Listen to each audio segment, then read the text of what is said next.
All right, man. Let's talk about 5 takeaways that we seen from the Detroit Lions victory versus the Los Angeles Rams. But first and foremost, let's kick it off with y'all boy Motor City Dan Campbell. A win is a win. That team gave us everything they had, man. They did. They threw it at us, man, and give them some credit. They did, man. They laid it on the line all the way. But the bottom line is, man, it's hard to break us now. It's hard to break us. As a matter of fact, you ain't going to do it. And we just had to buy our time, find our rhythm. Defense, we held. Fox, what an outstanding freaking punt to help our defense. In offense, we do what we got to do to get in overtime. And then we win the toss. Golf, nice job. We go all the way down. That's a damn good win. That's number one. We're 1-0 right now. I got 2 game balls. First one is this, man. You talk about closing out the game. And I said it the other day, somebody asked me, I said, man, you can start the game with this guy and you can finish it with him. And anything in between on offense, Dave Montgomery.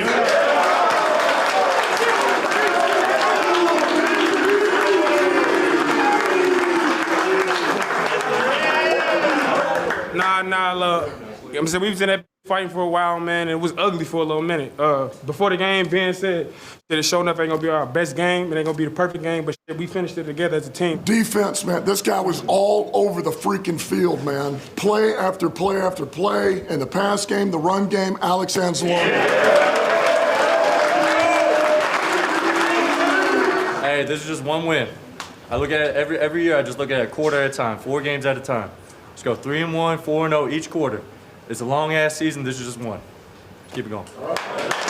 Damn good win, gentlemen. That's the good news when you don't play your best ball and you still find a way to win, because we'll clean the rest of this up, right? And we'll be better. I don't care whether we won or lost this game. I was going to tell you the same thing. We got to get better every week. Just a little bit better next week, and we'll be good. All right? Great win, man. Great win, because it's winning the NFL. Break it down.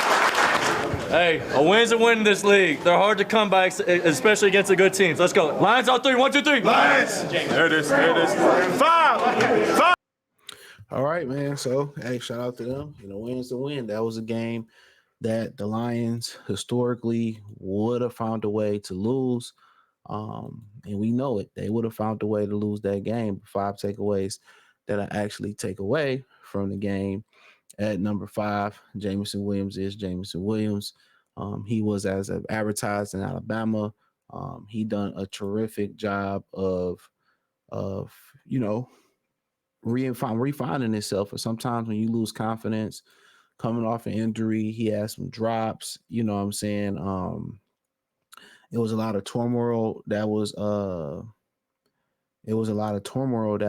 surrounding him.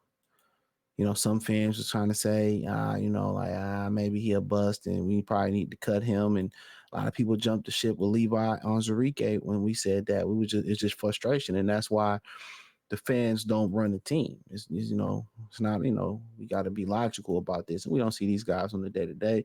So you also credited Teddy Bridgewater to helping him make the transition too, and helping him, figure things out and what you need to do and how to be a professional. So, when you think the backup quarterback don't have any value, there you go. It's a cultural disconnect between Goff and Jameson Williams. You got to understand. So sometimes you got to get those other guys that can connect with some guys in the locker room for that to happen. But J-Mo delivered, and we'll see if he can continue to stay healthy and consistently deliver. 4th, we talked about the defensive line. Last night, I heard some people in the comment section was saying, well, the defensive line was, they couldn't do nothing with the Rams, with the backups. So the defensive line, they wreaked havoc all night. I mean, Onwuzurike, he did his thing. Hutch did his thing. Davenport did his thing. I didn't notice Josh Pascal out there. I don't know if I was tripping, but yeah, I didn't notice Josh Pascal out there. But what I will say is, they had a great plan to get the ball off. They messed Stafford up. It's kind of hard to get in there and to get sacks. It's hard. It's hard to get in there and get the sacks. Stafford got a quick release. You can't really hit the quarterback. You hit him high, you hit him low. It's a penalty and all that type of stuff. So I felt like the defensive line, without Reader, you know what I'm saying? Makai Wingo made a play. Without the defensive line, I feel like they did a solid job. It ain't easy getting Stafford on the ground. No, F.A. Milifano, who good at blitzing, off the edge. No DJ Reader. James Houston wasn't inactive for whatever reason, so it might be a red flag. But nonetheless, I feel like they got enough pressure. They told Stafford up. He just was able to make some magical throws. And when you have to think before you hit the quarterback, and you got to think before you hit him in the strike zone, that should tell you everything you need to know right then and there. You know, and number three, we talk about the defensive backfield last night. They made some plays and they had some mistakes. I told you it was going to be slow motion, but one of the things that made it so difficult for them was they did a lot of motion. Sean McVay do a lot of things to, get his guys free. And Aaron Glenn should have known that. They do a lot of things to free up they receivers, put them in motions and line them up here, there, and all that type of stuff. So you got to reroute them. They'll put them in motion and then they'll run to the sideline and then they'll counter it. They'll put them in motion and like they go into the sideline and then they'll cut it back up on some type of angle route. And now, you know what I'm saying? So it's tough, and I feel like the defensive backs held up. They made some plays. Carlton Davis should have caught that pick at the end, but he didn't catch it at the end, and that is what it is. But I thought they held up, and Branch missed a pick, Davis missed a pick. Shout out to Kirby Joseph for getting a pick. You know what I'm saying? Um, um, so, yeah, so yeah. I mean, I just feel like um,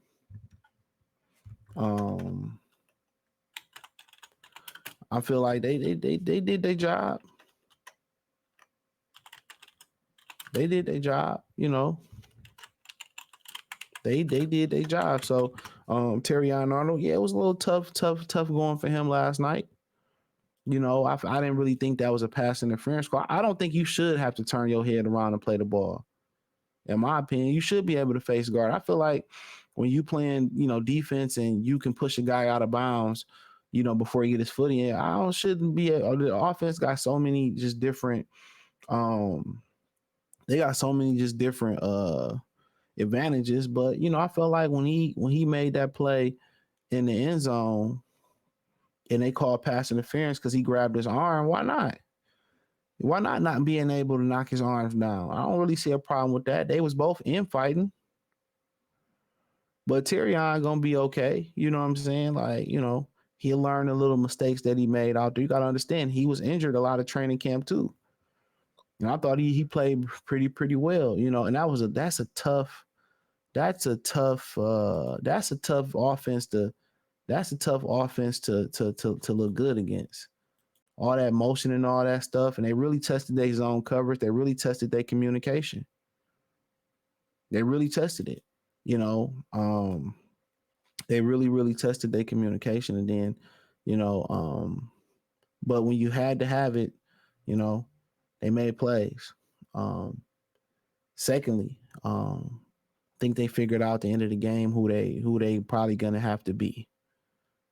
They're going to be without that extra receiver until they find a guy that's going to be that receiver on the outside. They had to figure out that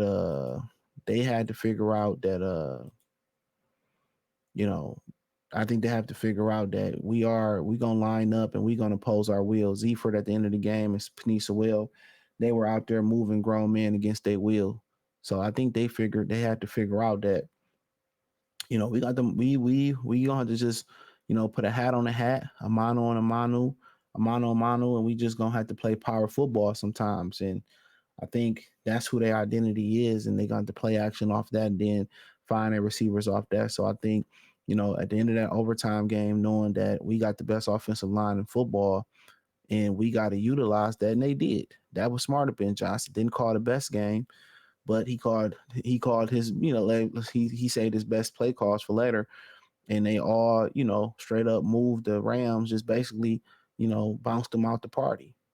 And one was this, probably, the tackling was like so bad. That's my biggest takeaway, how bad the tackling was.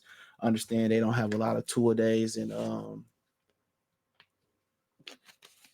they don't have as many practices as they used to have, and with tour days and all that. So, but them not having that many practices and all that stuff, I think that I think that that happens to tackling and all that. So I think the tackling got to clean up. That tackle that Carlton Davis missed on his former teammate Tyler Johnson in Tampa, that led to that explosive play. They got to wrap up. They got to tackle. They got to do a better job of tackling. And you knew coming into this game, Puka Nakua, Kyron Williams, Cooper Cup, they like doing things yards after the catch. You know what I'm saying? They like doing things yards after the catch. Um, so yeah. Um, So yeah, the tackling they got to clean that tackling up. So, but those are my 5 takeaways. Check out Detroit Lions Talk playlist. Hit the link tree. Find me on Twitter, Instagram, Spotify, Anchor, Cash App, Venmo, PayPal, Apple Podcast, Spotify, Amazon Music, Kick, Twitch, the whole nine. I appreciate the love and support, man. Check out my main channel, Goodfella TV. You can check out my Patreon out over there. I got some good content. I do appreciate y'all for supporting the channel. Let me know what you think in the comment section. Peace.